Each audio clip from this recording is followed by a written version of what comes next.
A year ago today, Maui and the state of Hawaii was rocked by the worst wildfire disaster in the history of the United States. Since that day, a lot has been accomplished in recovery. While the physical and emotional scars are still there is a stronger sense of hope. Within the next hour, we will visit with the people of Lahaina and Kula.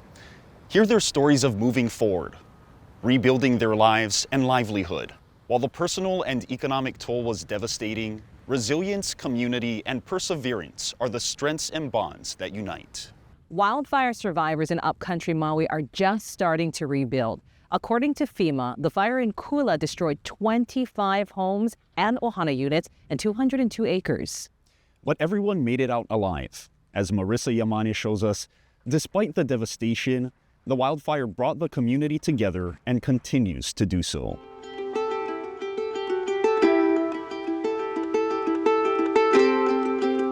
On the slopes of Haleakala, 13 miles from Kahului, you'll find Kula in upcountry Maui. Kula is a very unique place. Rustic. The uniqueness is of course, the view, the fresh air. Often crisp and cool.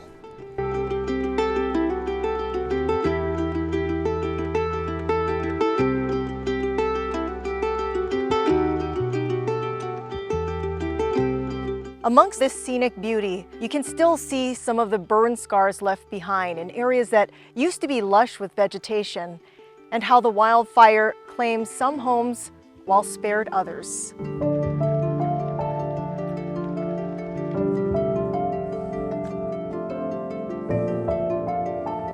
On August 8, 2023, a wildfire roared into Kula and broke the peace. Police evacuated Tom Liu from his home on Kulalani Drive. I grabbed my iPhone and grabbed my wallet and then put on my slippers and left the house. And he jumped into his daughter's car. I thought, okay, I told my daughter that, we'll be back in a couple hours. No, let's just go. And that wasn't the case. But Tom's next door neighbor, James Brent, and I saw that there was fire up towards where Kula Lodge. Did not evacuate, despite the flames getting dangerously close to their homes. I had already prepped my mother-in-law to pack up her things and be ready to leave, and had containers out for all the animals, and I put them in her car and I told her to go, and she left. James stayed behind to protect his property. First of all, advocate, don't stay. But James is a retired Maui Fire Department captain who's very experienced with wildland fires. I had 26 years of firefighting experience. I knew what I was doing. I had my escape routes planned. He used a pressure washer, a garden hose, a shovel, buckets, and water bottles to fight the fire, which kept fighting back. So you definitely knew what you were doing. I knew when to leave, and I knew what I could accomplish. It was tough. Did you end up leaving at all? No. It was the hardest fire I ever fought in 26 years. Today, his house is still standing, unscathed.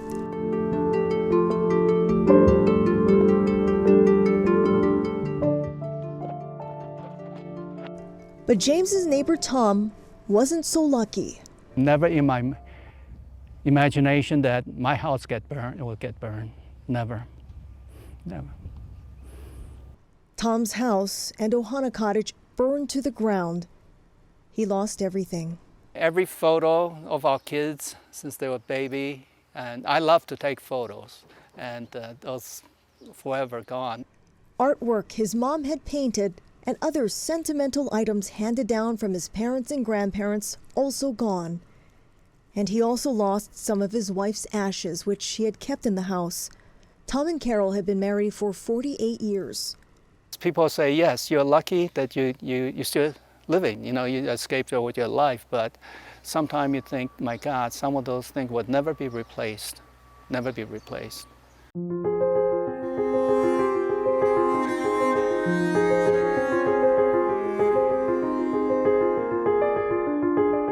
Tom and Carol built their dream retirement home in Kula. Even before we came out of the driveway, she said, "Tommy, I know this is it." They moved to Maui from North Carolina nearly 20 years ago after falling in love with Kula. Actually, I fell in love immediately when I walked into Kula Lodge. Kula Lodge is right up the road from Tom's property. He ended up back at Kula Lodge after the wildfire. Let me stay here. So good to see you. Oh my goodness. Issa Shipley runs Kula Lodge. It was a miracle that we are still here amongst the fire, which was across the street, to my left, to my right, down below us, just fully surrounded, and still we remained. Kula Lodge then turned into the community-led Kula Hub, where people could bring donated items or volunteer their time, and wildfire survivors could come for help. Lo and behold, comes walking up Tom. It was, you got just complete chicken skin. I think we're all in tears and sorry.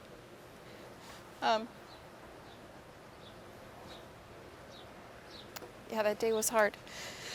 So Tom just, he's like, I don't have anything. I absolutely lost everything. And I talked to the owners, and we said we wanted to be able to take care of our people. So we gave Tom a tiny little lodge, and he was like, this is perfect. Tom stayed at Kula Lodge for more than a month after the fire. He was so grateful. The wildfire forged new friendships. I mean, it's overwhelming. I'm forever my gratitude, to these people. Tom is now rebuilding.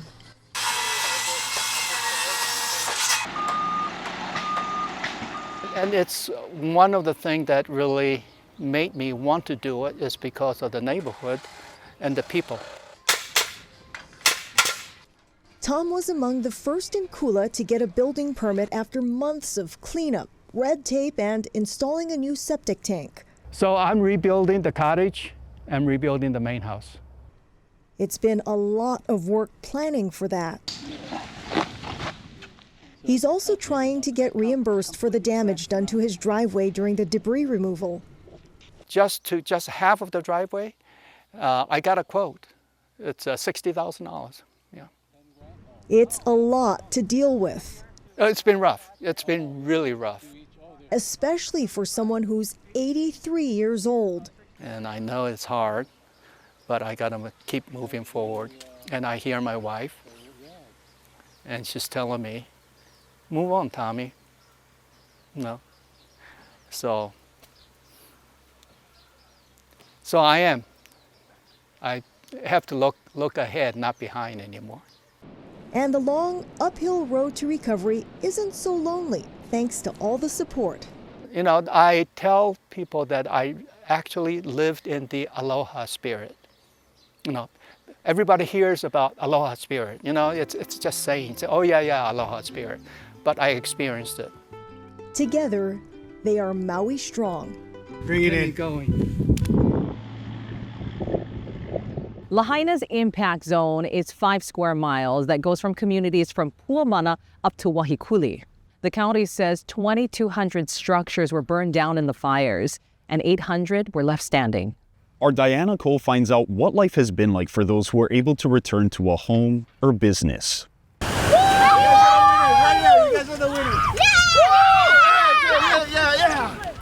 An ordinary day at the beach is now extraordinary for many Lahaina residents. To hear the joys on the shoreline and people laughing and having a great time. I mean, look at them. This is about being normal.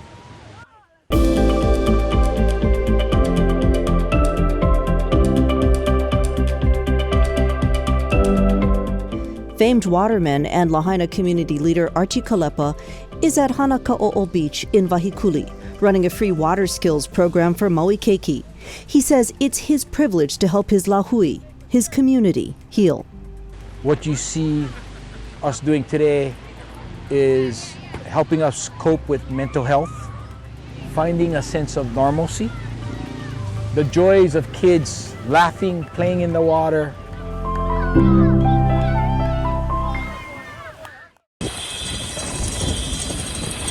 Kalepa was in California when Lahaina went up in flames. He didn't know if he had a home to return to.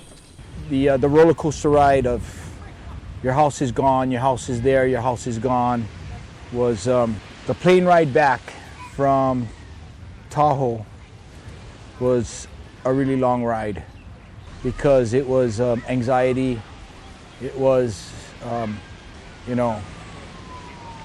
what's left.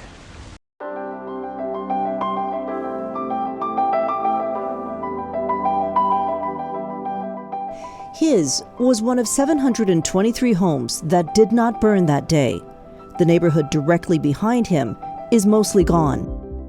Having a home and not having a community is something in itself. For us that were fortunate enough to have our homes, opening it up to provide comfort for others that lost their homes was really important. You want a towel for your neck? Cold towel, are you kidding? Kalepa turned his house into a community center in the first weeks after the fire.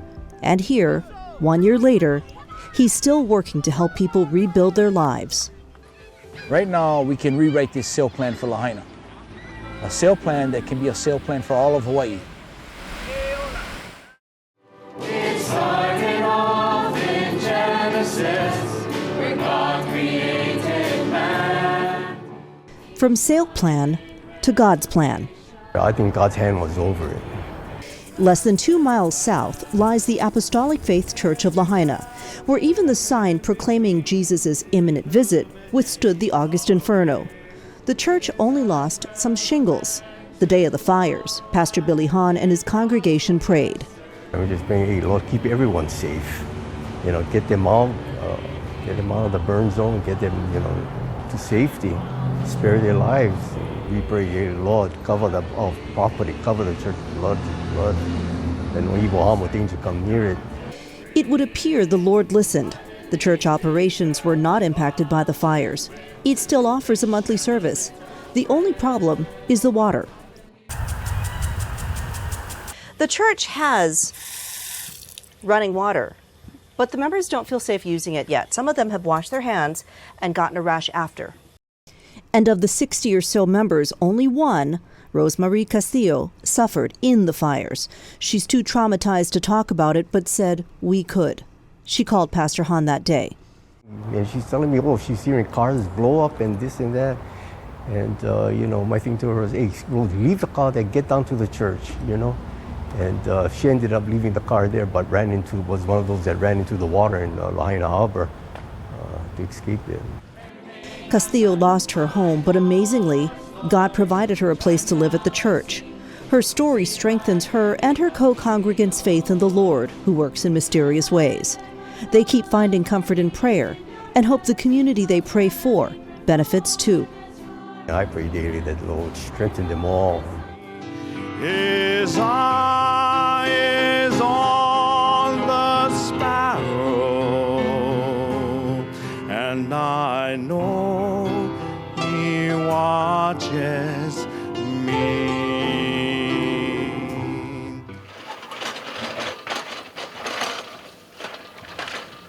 Maui County Mayor Richard Bisson says over 1,000 housing units are being built across the county. He says the first homes in the heart of Lahaina are already coming up. Our policy right now is to repopulate, and that's what we're working on. And we're excited that some folks are able to start to rebuild in the impact zone.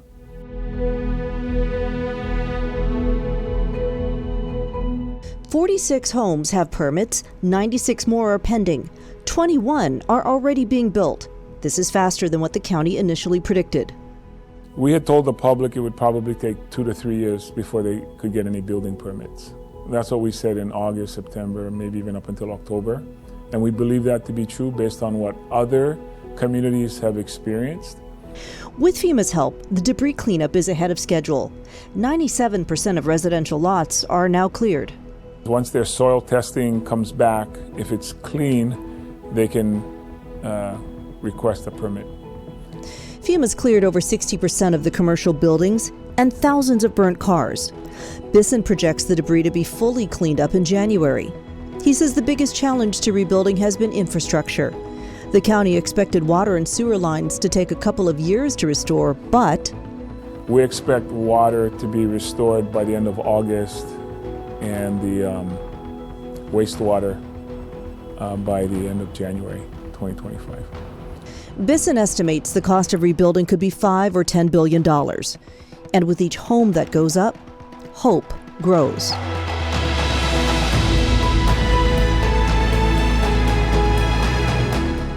We want to concentrate on the healing of our community. Healing that happens in a number of ways, from the beach to the Bible or anything else that brings a sense of normalcy.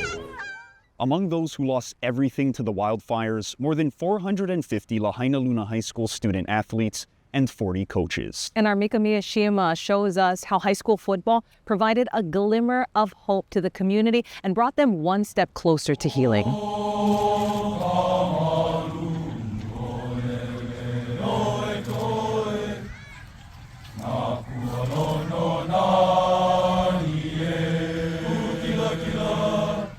Football has always been a big part of this community. The football games are almost all the time like sold out with Lahaina Luna fans, like just everyone from Lahaina.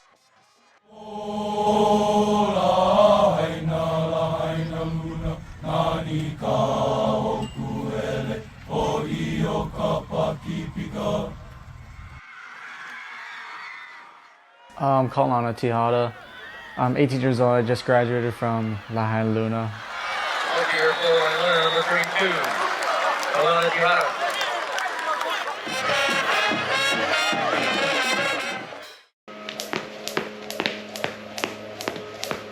Kaulana Tihada has strong roots in Lahaina Luna football.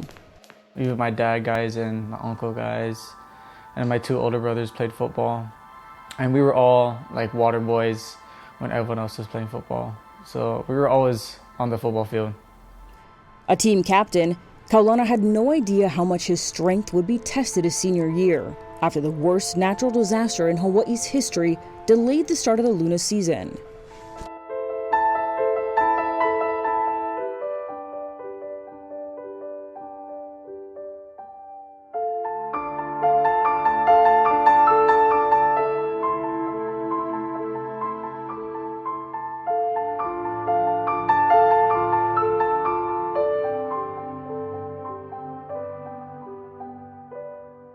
We lost our home, and then my grandma from my dad's side and my uncles that lived with my grandma lost their home, and then my other grandma from my mom's side, they lost their home. It was like the last home to be burnt down.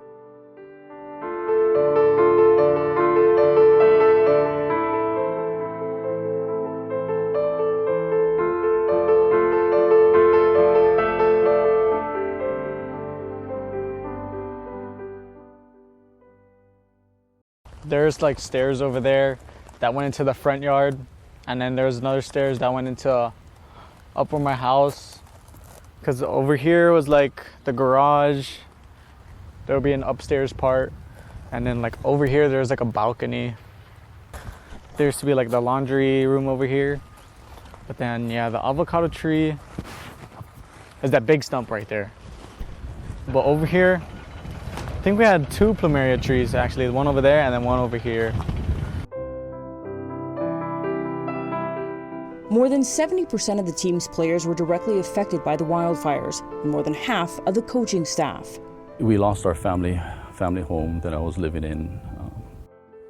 I got 4 family members that, perished in the fires. Donna is one of them, Donna Gomes, my cousin, my other cousin, Colleen Jones. And then, of course, my mother-in-law, Virginia Dofa, and our aunt, Louise Abihai. For head coach Dean Ricard, this memorial along the Lahaina bypass holds a lifetime of memories and love. I see David Noweska, and he's my classmate. We went to school since, kindergarten. And Leroy Wagner right here, he grew up in the same neighborhood that I grew up, Paunau, which is right down the road here. And we can go down this whole line and I can probably recognize half of the people here. And that's just the way the Lahaina community was, everybody knew each other.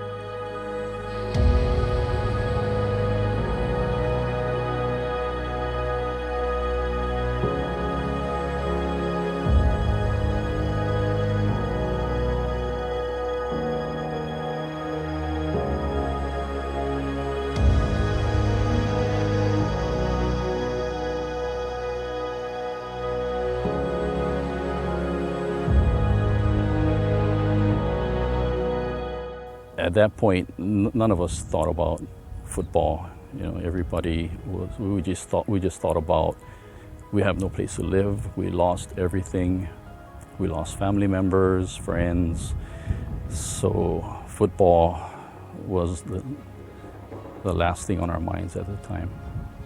After the fires, 4 of the team's seniors helped rally the team back together. Just getting like those lifting sessions in with all your friends and your teammates, that is what like really helped us after the fire. Just seeing each other afterwards, it just gave us something to do and something to focus on. Lahaina Luna went on to dominate their first game of the season, beating the Baldwin Bears 42-0 on September 30th in Wailuku.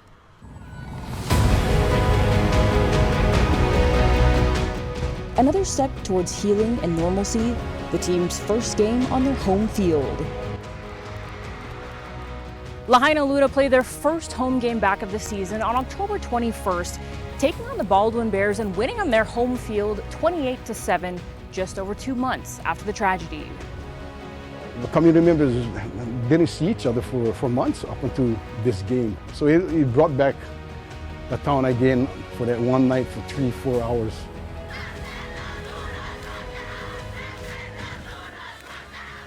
It was overwhelming as far as a response of, yeah, we need football. Please welcome members of the Lahaina Luna Lunas.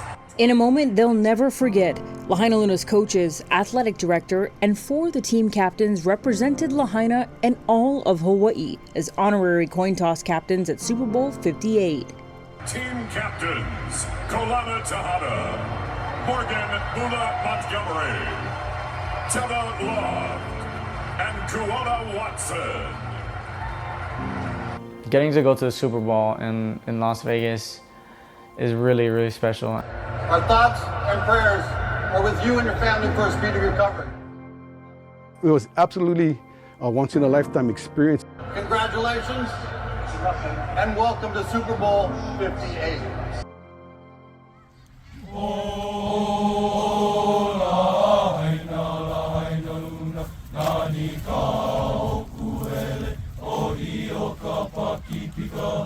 This year was just being out there, getting out there, and showing our community that, hey, we can all do this together.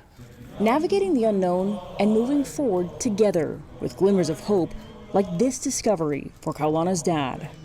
He found 2 of his state rings, which is actually incredible. I don't know how he found that. Of course, they're a little like beat up from the fire, but they're still together. There's a little hope, you know. A couple homes are being erected. So I'm going to UH Manoa, and studying electrical engineering. I was thinking of walking on. My hope is just that the people of Lahaina can get back into their homes after moving so many times from hotel to hotel, and just that opportunity to get back home and be grounded, and once they get back into their homes, and they can start, or we can all start focusing on the future.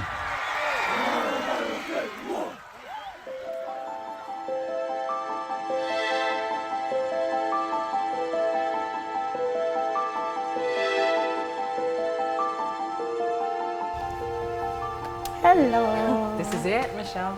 It's a big day for Michelle Vu-Tran. Beautiful. Yeah. You know, I didn't expect that, but thank you so much. I just want to... After losing everything to the Lahaina wildfire a year ago and moving from one temporary living space to another, she finally has something more permanent to call home. You should soak it in. Did you think you'd ever get to this point? It's been a hard road. Huh? It's very hard. But every day before this moment was a battle to get by. I was so stressed. I'm going to be homeless. You know, after the insurance kicking me out, I thought that I'm gonna sleep in my van for now. With the possibility of not having a roof over her head, she even considered uprooting. 4 months ago, I about to move to Texas. I make decision to move to Texas. You were that close. I was that close. But I realized that I have to start all over. Michelle, like so many others who were in the same predicament, were living with the anxiety and uncertainty of where to go next. I think about 2 months, I've been running around trying to find a place to live. I'm kind of like hopeless. Until now, and not on her own. Coming up on 1 year, being able to get people out of their transitional housing with FEMA into something a little more permanent, they're definitely breathing a sigh of relief. Dustin Kaleopu and his team with the Council for Native Hawaiian Advancement stepped in, building these units. One of them, now Michelle's. Most of our office is from Lahaina, so we've all been affected directly, and being able to help them and show them that we're going through the same thing together at the same time. You know, that's how we gain trust, and that's how we can lean on each other for support. Pressing on as a community, as Ohana. Michelle lived like a block or two for me, so we were in the same predicament on August 8, 2023. So to see my neighbor that I uplifted to, you know, find safety and comfort, and to know that she's gonna be here where we can still continue to, you know, help her and watch over her recovery, it's great. From inside her home, Michelle looks out her window, a view overlooking the charred historic Lahaina town, now a development site. A year ago, when I jumped into the ocean. Right out there? Yeah, right in front of the outlet mall. And I almost died. Without the water, we died already. I packed everything and left my house, and I dropped in the fire. And my husband and I, we have to jump to the ocean, held on to the rocks. That split-second decision to head toward the water wasn't just to save themselves. My father too. The reason why we jumped to the ocean, because I have a father who 87 years old, live on country apartment, who disabled. So I just go opposite direction. While people going this way, I go into Lahaina downtown to pick up my father without knowing that it burned down the whole town in 15 minutes. And Michelle had to move fast. Smarter thing I did, which is I took 5 bottles of water and jumped off the ocean with my husband held onto the rock. All around Michelle, fire trapped her, violent blasts followed her, and smoke-filled air suffocated her. Because I'm so close to the road, there's about 20 cars on the road, one by one burned, exploded, you know, so we couldn't breathe. It choked out our neck.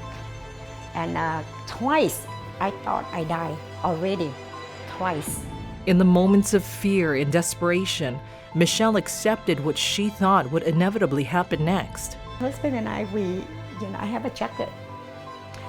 We tie our arms together. You know, we want to make sure that when they found our bodies, they find us together. Yes, so, but it's a miracle we are alive today. I've been through a lot. So,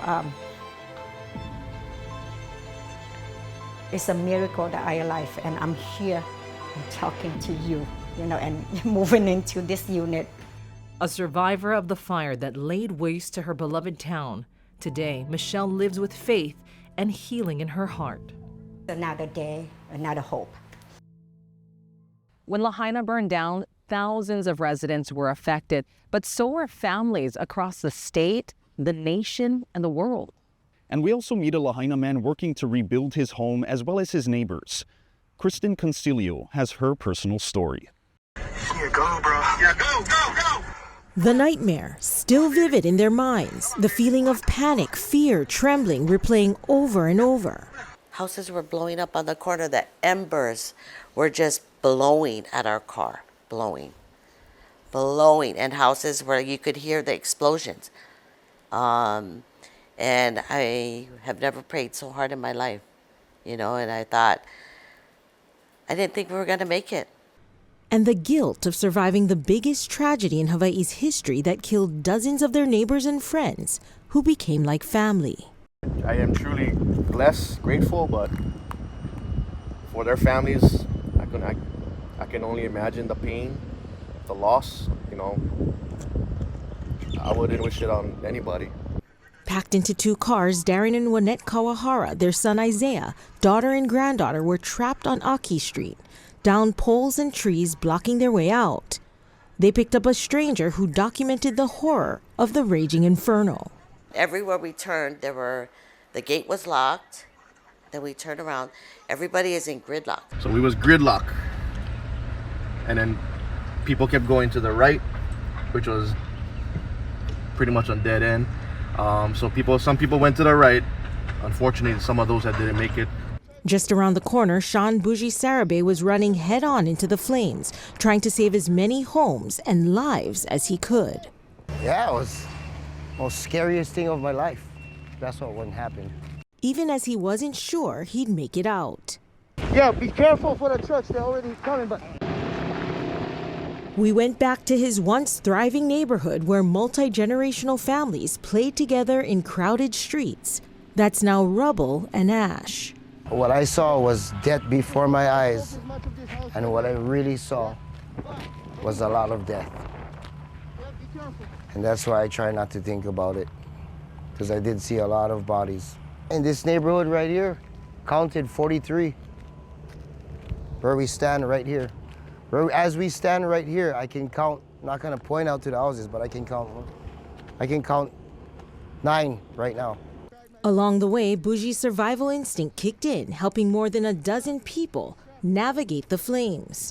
So we had moved throughout the whole night, a handful of times, because I was kind of playing like common sense. The wind shift was blowing over here. Of course, fire can come over here. We go over there, fire can come over there. So, I mean, when the wind was blowing there. So I was just telling people, move, move, move, move, move, move, move. As the wind shift, and was just getting more nuts and more crazy, but all around, crazy. I just personally never leave nobody behind. One by one, homes exploded, but Bougie kept pushing on, all the while recording messages to his kids. Coming home, baby. Don't worry, I got this. I always say, don't worry, Daddy coming back. So that was my biggest motivation. I don't know what it was, but I getting out of here, and I coming back. I'm coming home to you. My kids not going, my kids, my everything. So I guess that was my motivation. My words to my kids, and I just not knowing if they was alive or not. As the Kawaharas raced to escape death, the heat was overpowering. His truck, my car, all melted, charred as we were evacuating. Miraculously, a neighbor rammed through a downed pole, making a way for them to escape. But others weren't so lucky. Almost half of the Lahaina fire victims died in this neighborhood alone here in Kuhua Camp, where dozens of homes are now gone. Looking back, Darren Kawahara is overwhelmed. It's a place he spent 60 years of his life and where generations of his family grew up in Maui Sugar Plantation Camp. We all raced together for years and years and years. Same families over and over. It's special because, like I said, all our childhood memories, everything. Our family was raised here. My friends, my great good friends, my friends' parents especially, that are no longer here as well. And it's hard to describe. It's so special. The whole neighborhood had compassion for everybody. Even as kids, we can go to this house, that house, go pick lychee from the tree, mango from the tree with nobody scolding you, and come inside, give this to your mom or give this to your dad and stuff like that. Everybody, not one neighborhood, not one house kicked us kids away like that. Trying to pick up the pieces in the aftermath has made the heartache even worse. Dealing with insurance, mortgages on a home that's now gone, and affording a place to live just became overwhelming. I told him, I don't even want to live. Sad to say, I just didn't want to be here. Because everything that we've ever worked hard for was in our home. Despite experiencing the same tragedy, the neighbors' fates a year later are vastly different.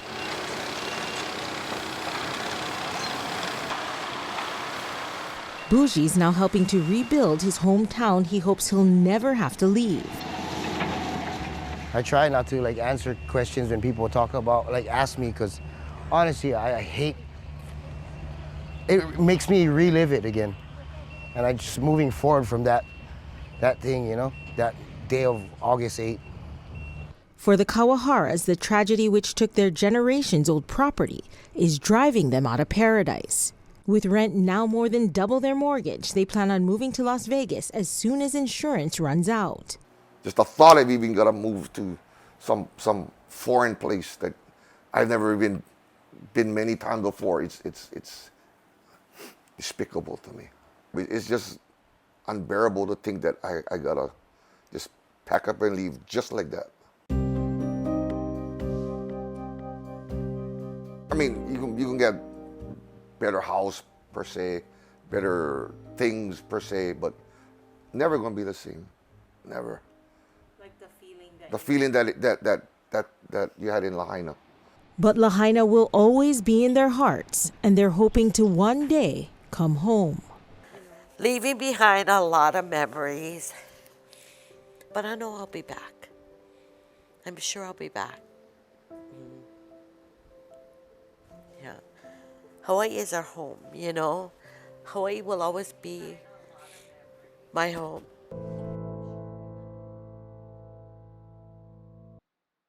The deadly Lahaina wildfires was one of the darkest days in Hawaii's history. But from that emerged stories of hope, healing, and heroism. Marissa Yamane has more.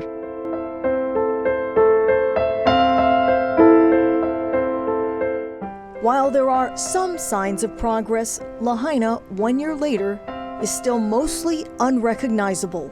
The emotional scars are also still raw.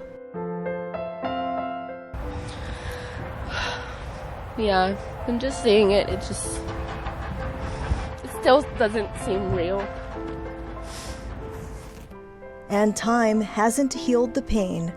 Balbino Aviado IV, or Eha to family and friends, lost everything, including his dad's ashes he had in a koa box. And everything happened so fast that I couldn't retrieve it. I can't go back and even find anything of it. And Eha's not alone. So many people in Lahaina lost everything. At least 102 lives also lost. Eha credits his cousin, Warner Duldulau Kahaiali'i, with saving his life. This is my cousin that I woke up. And just in time. As the flames got closer to his apartment. God told me to go check on him. And I'm so glad I listened. I love you, cousin. I love you too, man. A lot. Oh, bro, you know.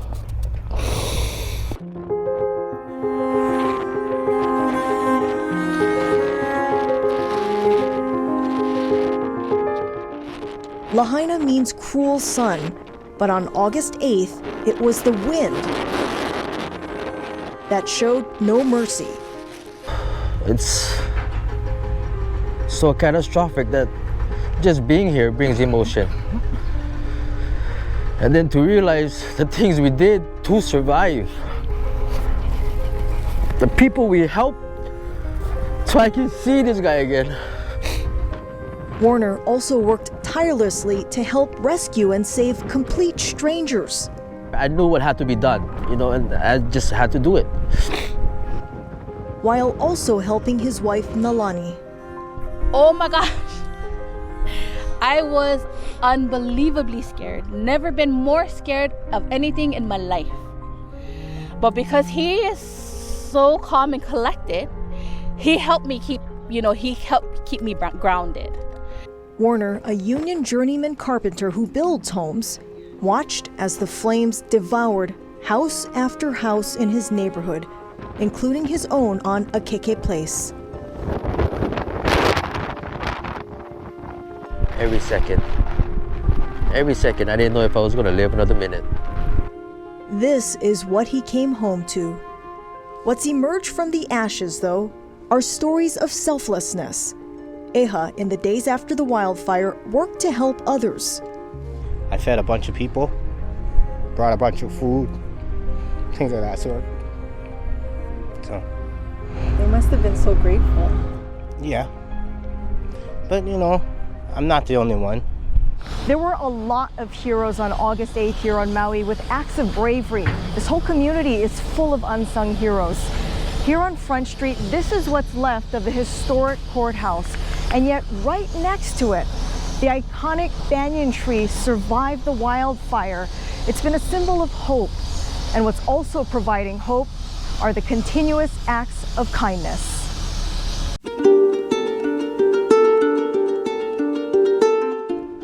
Kula in upcountry Maui is also recovering after a separate wildfire on August 8th burned down more than 24 homes and cottages, and the wind snapped thousands of trees. Just like in Lahaina, there are some signs of progress. Kyle Ellison created the nonprofit Malama Kula after the wildfire. Malama Kula was born out of cleaning up our neighbors' homes, cutting up their downed trees, distributing wood chips on their, burned scar property, putting out flare-ups, just doing whatever needed doing. Volunteers from Maui, across the state, and even from the mainland have been working to help.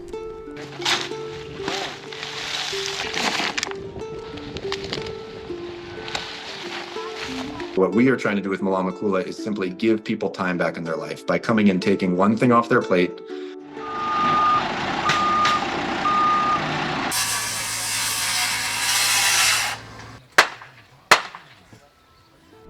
Kula resident Tom Liu is just starting to rebuild after losing his home, cottage, and basically everything on August 8th. Warner Duldulau Kahaiali'i is one of Tom's unsung heroes. And he's here helping me. As part of the construction crew helping Tom rebuild. It brings a new light to be able to put somebody's house together after such a destruction. To see Tom's face, oh man. To see him walk down the driveway with that big smile he has every day he sees us.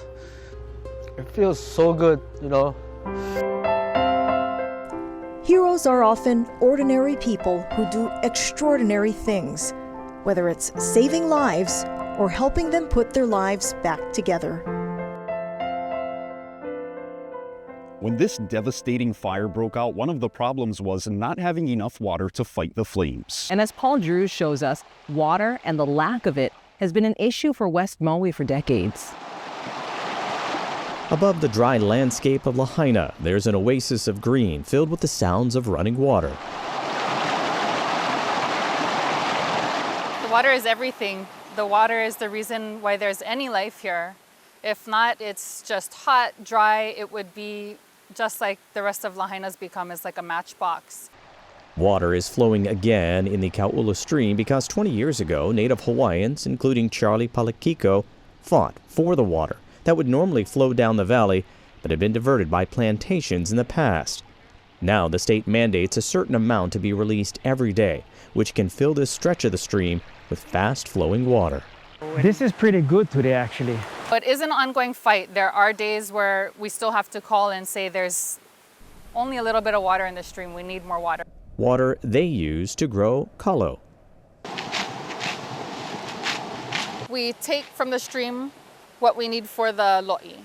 So there's a po'owai where we take the water, it runs through the lo'i, and then a ho'iwai. So that's where the water goes back into the stream to reconnect and make its way down to the ocean. While Charlie created his own connection to the stream, the ditch he uses is well over 100 years old or even older. This is from ancient times, from way back, kingdom times, I would say. Back when Lahaina was lush and green and water flowed freely in and around it, and terraced kalo patches made the mountainside green, something the Palakikos would like to see again. So I want to see the entire stream connected and flowing. I want to see a thriving ecosystem, Maukatumakai. That is our goal. That's our hope and wish. While millions of gallons of water flow into this stream every day, only a small trickle reaches the ocean at this end of Lahaina. Some of that water seeps into the ground on the journey Mauka to Makai and will help recharge the aquifer. But the drier and more arid the land, the more water is lost, and only the water released for kalo farmers has a chance to make it to the ocean. The rest is diverted to this reservoir, which is used for homes in this development above Lahaina. Water will always be a big issue on Maui. You know, they are resource limited. And many people want it. The State Water Commission received over 115 applications for ground and surface water for both existing and new water use. Permits Dean said they are now processing and will start to issue later this year. So how does the commission decide where this precious resource will go? The commission has a mandate to look at the public trust, and so the public trust is comprised of four priorities: keeping water in its natural state, domestic use, traditional and customary practices, and then water for the Department of Hawaiian Homelands. And so those will be our first priorities. More water flowing in streams can not only create a greener Lahaina and recharge the aquifers, it could mean more kalo for the palikikos and other small farmers. We would like to expand our lo'i. So we have other kalo patches that are ready to go. But some days there isn't enough water to go around, and future expansion of farming or development could make the problem worse. You know, we are in areas we are bumping up against the sustainable yield for those groundwater aquifers, and so the commission will have some tough decisions ahead, but we hope that we can come to some agreements as far as balancing that use between traditional and customary practices from the streams, as well as the groundwater uses between the private developments, the hotels, the county municipal system, all these uses. This competition for water has caused some West Maui residents to take sides over Lahaina's future, pushing for more farming or housing and development, while others look for a balance between both. We're not anti-development at all. I'm actually a realtor. So we want people to have houses. We want to take care of our local people. We might need to revise and relook at where our water is going to. Are we going to allow so many pools? Are we going to allow so many golf courses or hotels to be taking X amount of water?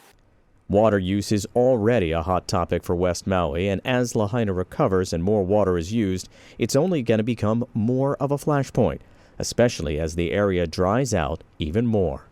With climate change, we're seeing reduced flows. We're seeing downward trends in stream flows throughout Maui, throughout the state, in areas. Yeah, I mean, water's only going to become tighter. One possible solution to help with the water supply is reusing gray water, which has gone through sewage treatment but is not drinkable, and use it for other things like watering lawns or golf courses. That would reduce the strain on West Maui's potable water supply, which has to be drawn from underground aquifers to meet the need.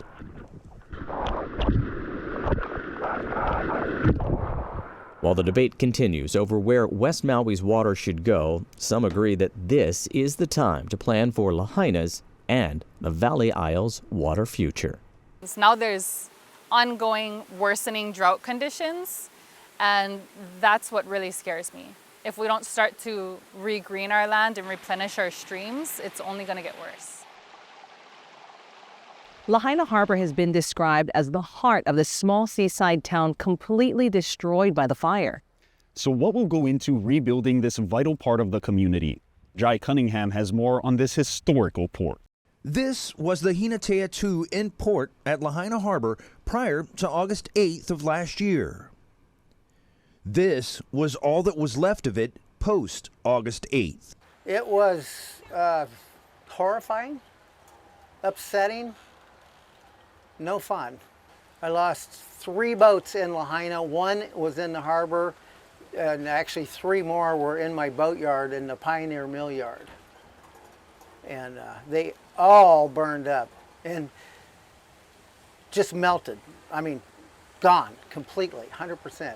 I had 4 underwater lights on my 42-foot Bertram, and there was 1 light left. They were 8 inches underwater. There was only 1 light left, and that's how I identified the boat. The boats weren't just about the money, but Terry figures $350,000 worth burned up. Not all about money, but they were his livelihood. And that is where a bit of luck comes in. And then I heard through the grapevine, and my friends, that they were trying to get their permits renewed after the fire, and the DLNR was saying, nope, you can't do it because you don't have a boat. And so what I did was, actually we got lucky because I renewed our permit 10 days before the fire. So we actually had a permit. But I knew we needed a boat, so for all that time when I was sitting there without power, and maybe a week after, I was just looking for boats, looking for boats. I found this boat and one more boat that was over in Kona. This one was in Oahu, and the one in Kona needed way too much work, and this boat was running and going, so I said, I'll take it. Terry says it took about 6 months to convince the state to let him head back to sea on the Hinatea 3. Look at that color. When we caught up with him at Ma'alaia Harbor, he was busy cleaning an ono that a 12-year-old boy from Southern California had caught. Thanks for coming. Thank you. Next time, hopefully, or pretty soon, one of these years we'll get you in Lahaina. As to what he sees for Lahaina Harbor's future, It wasn't just the fishing boats, it's the whale watching boats, it's the snorkeling boats, it's the diving boats, it's pleasure boats, it's everything. And we were right across from the restaurants and right across from the school and the courthouse and Pioneer Inn. It hurts. this is the hurt Terry speaks about. A harbor cleaned up, but with no berths, no piers, just empty. Lahaina Harbor falls under the care of the Department of Land and Natural Resources Boating Division. I had a chance to meet with Boating Division Administrator Megan Statz, who will be part of the rebuilding of Lahaina Harbor, which was completely and utterly destroyed. It's a tremendous difference from, the week after the Lahaina fires when we came to the small boat harbor. We had approximately 101 boats that day in the facility itself, and 87 of those boats didn't make it, burned within the facility itself. So to be able to see the tremendous improvement of the removal of all the boats and the debris, it's pretty significant. Not trying to be overly dramatic, but it was like a war zone. We had dock boxes on the other side along the rock wall here. When we came, there was scuba tanks that had exploded. Dock boxes were on fire. The day we came, there was still some smoke and activity around here. Well, I see piles, right? Are those where the docks would have been?